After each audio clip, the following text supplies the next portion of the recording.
really put such a large compressive strain is another story.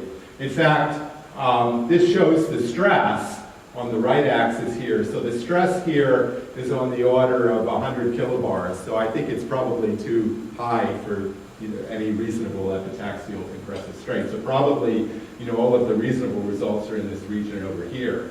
But now the most interesting thing here is taking the idea that's in this Katayama et al. Paper with Shimizu and so forth, and this is from their experimental study of actually looking at the actual orientational relationship of their films. They found that they were a little different than we've been discussing, and they actually have the C and A axes on the plane in terms of that's just not something you can necessarily control. That's just the way they're actually growing. I'll be finishing up. So Pablo pointed out that we can actually fit this perfectly, almost perfectly onto a square lattice if we only constrain one axis instead of two. So it's different than the way people normally model epitaxial growth. So instead of constraining two axes on the plane, we'll just constrain one of them. And the net result is very interesting to me. This is kind of the key message of my talk, is that we get very low stresses. So stress is almost zero now, instead of some huge compressive stress, and yet a high polarization.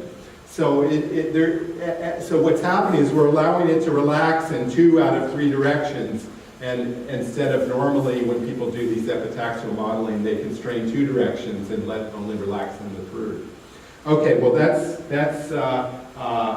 my story. So Hafnia is, I think, a very fascinating system. I think we're going to be hearing about it for a long time. I certainly have a lot to learn, and this is all work in progress, so thank you.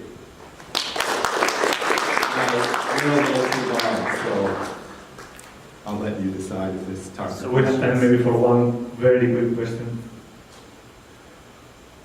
I didn't follow my own rules. No, you did not. You fooled me. You started counting your time. Okay, so there is one over there. Very quick question. So you by the sphere, one direction, 2 direction, but how about just a high pressure? What happens?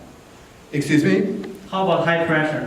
High pressure? Yeah. No, I haven't put any high pressure here. I mean, there are reasonable compressional stresses in that diagram I showed, up to a few hundred kilobars, but it wasn't hydrostatic pressure, it was just epitaxial stress.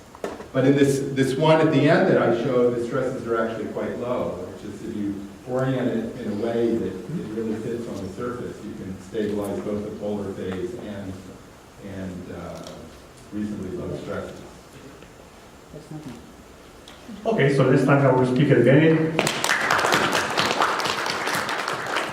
And move to the second talk.